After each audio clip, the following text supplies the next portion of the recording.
नमस्ते प्रणाम। तो कैसे हैं आप सब। उम्मीद करूंगा कि आप सब अच्छे ही होंगे। दोस्तों नीलकमल सिंह लेकर के आ गए हैं फिर से एक और नया सॉन्ग। जी हाँ दोस्तों, आप लोग सही सुन रहे हो।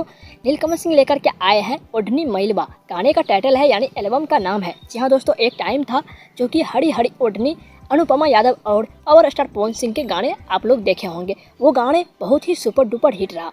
वही गाने का थोड़ा मोड़ा कॉपी किया हुआ है, लेकिन बहुत ही अच्छा शानदार क्वालिटी से इस गाने को दर्शाया गया है। आप लोग जाकर के देख सकते हो टी सीरीज हमार भोजपुरी यूट्यूब चैनल पे। जी हाँ दोस्तों, इस गाने का एल्बम का नाम है ओढ़निया मैलबा। इस गाने को गाए हैं नीलकमल सिंह और अनुपमा यादव। जी हाँ दोस्तों, इसमें फ्यूचरिंग किए गए हैं बार बार दिखने वाली और शानदार जोड़ी दिखने वाली सृष्टि उत्तराखंडी और नीलकमल सिंह का जोड़ी इस गाने में आपको देखने के लिए मिलेगा। जी हाँ दोस्तों, इसमें म्यूजिक दिए हैं प्रियांशु सिंह और आशुतोष तिवारी। आप लोग जानते होंगे आशुतोष तिवारी और प्रियांशु सिंह का जोड़ी बहुत ही बवाल होता है और गाने सुपर ही डुपर हिट देते हैं। जी हाँ दोस्तों, इस गाने को टी सीरीज हमार भोजपुरी यूट्यूब चैनल पे अभी अभी रिलीज कर दिया गया है। आप लोग जाकर के देख सकते हो और हमें इस गाने के बारे में आप लोग कमेंट में बता सकते हो। तब तक के लिए हम चलते हैं। आप हमारे चैनल को सब्सक्राइब कर लीजिए। बाय बाय, जय हिंद।